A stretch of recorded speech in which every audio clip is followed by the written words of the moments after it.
बच्चों second question हमारा है identify the monomial binomial and trinomial from the following expression. पहला हमारा दिया है A square plus B square. इसमें कितने टर्म्स हैं? 2 टर्म्स हैं। अगर 2 टर्म्स होंगे तो क्या होगा? वो बाइनोमियल होगा। ये कैसा हो गया? बाइनोमियल। ठीक है, अगर हम अब सेकंड पे जाएं, सेकंड हमारा देखो ए प्लस बी दिया हुआ है।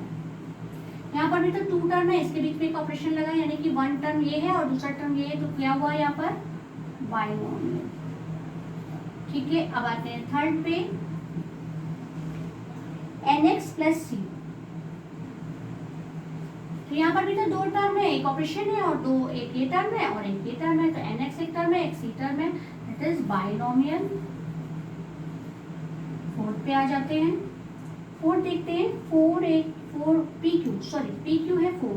अब यहाँ पर 2 हमारे पास वेरिएबल है, बट इनके बीच में कोई साइन नहीं है प्लस और या माइनस का। अगर प्लस या माइनस का साइन होता तो हम कहते बाइनोमियल। इनके बीच में कोई साइन नहीं है, मल्टीप्लाई है, इसका मतलब ये क्या है हमारा? मोनोमियल। एक टर्म है, इसमें सिर्फ एक टर्म है इस एक्सप्रेशन में। कंफ्यूज नहीं होना है कि 2 वेरिएबल दिए हैं तो ये बाइनोमियल हो जाएगा, नहीं, बाइनोमियल नहीं होगा। ऐसे ही 4aq, यहाँ देखो केवल एक टर्म है, ठीक है, इसके बीच में कोई ऑपरेशन प्लस और माइनस का नहीं है, इसलिए भी मोनोमियल होगा। अब आते हैं 6th पे, x5 square plus y plus z। अब यहाँ देखो एक टर्म ये है, एक ये है और एक ये है, तो कितने टर्म हुए? 1 2 3, यानी कि ये क्या हुआ? ट्राइनोमियल। समझ में आ रहा है कैसे? अब आते हैं 7th पे, 3a माइनस 2b प्लस 5। यहाँ पर भी देखो एक टर्म ये हुआ, एक ये है, तीसरा ये, तो क्या हुआ? 3 टर्म हुए, दैट इज ट्राइनोमियल। अब आते हैं 8th पे, a square plus 2b plus b square. Okay, अब देखो यहाँ पर एक टर्म, दूसरा टर्म ये, तीसरा ये, तो कितने टर्म हुए? 3, तो क्या कहलाएगा? ये ट्राइनोमियल। ओके, अब हम आते हैं, ठीक है, 2a स्क्वायर माइनस 9। ठीक है, अब देखो यहाँ पर भी एक टर्म ये, दूसरा ये, तो क्या हो जाएगा? 2 टर्म है तो क्या होगा? बाइनोमियल। अब आते हैं 10th पे, xyz। अब यहाँ वेरिएबल 3 है, बट इनके बीच में प्लस और माइनस का ऑपरेशन नहीं है, इसलिए क्या कहलाएगा? सिंगल टर्म कहलाएगा ये पूरा, और हम इसलिए कहेंगे ये हमारा मोनोमियल। अब हम आते हैं 11th पे, -6a प्लस 3। यहाँ पे देखो 2 टर्म है, 1 और 2, तो क्या होगा? ये बाइनोमियल। अब हम आते हैं 12 पे, ab plus a square b plus a square b square. यहाँ देखो 1 टर्म, 2 टर्म एंड 3 टर्म, ठीक है, तो क्या हुआ? ये ट्राइनोमियल। समझ में आ रहा है? तो इस तरीके से सेकेंड क्वेश्चन हम करेंगे, कॉपी में ही करेंगे, बुक में नहीं करेंगे।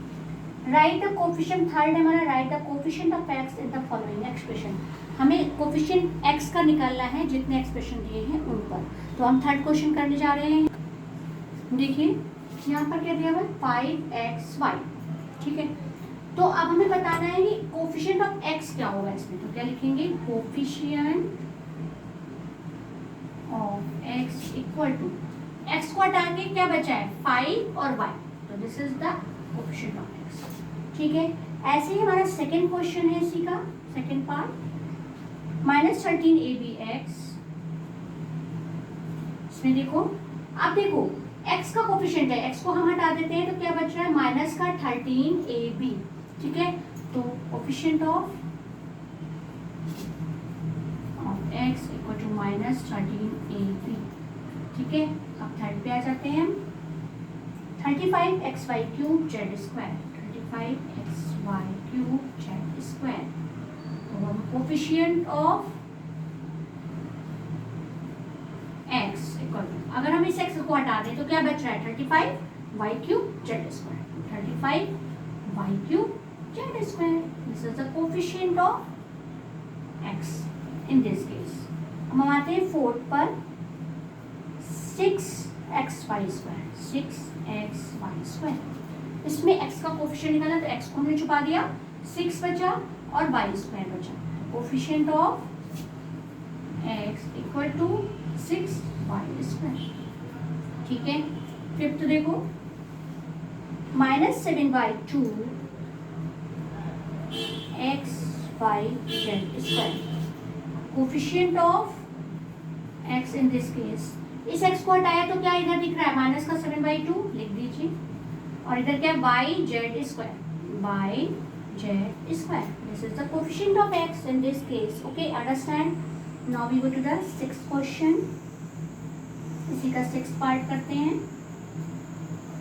-5/2x, then coefficient of x equal to, x को छुपा दे तो क्या बच रहा है, माइनस का 5/2, this is the coefficient of x in this case.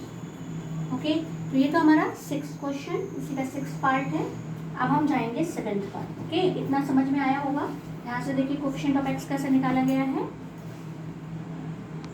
अब देखो इस केस में -17xy क्यूब है, इसका कोफिशिएंट ऑफ x क्या होगा, इक्वल टू x हटा दो तो -17 बचा यहाँ, and value is the coefficient of x। अब हम आते हैं एट्थ पार्ट पे, 3a² b क्यूब x का कोफिशिएंट निकालना है, तो coefficient of x equal to, x हटा दिया तो कितना बच रहा है यहाँ पर, 3a² b cube, 3a² b cube is the answer.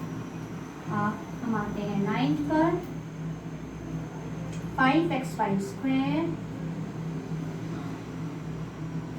Z cube, coefficient of x equal to, अब इस x को हटा देते हैं तो इधर क्या बच रहा है 5, इधर क्या बच रहा है y² Z cube, this is the answer.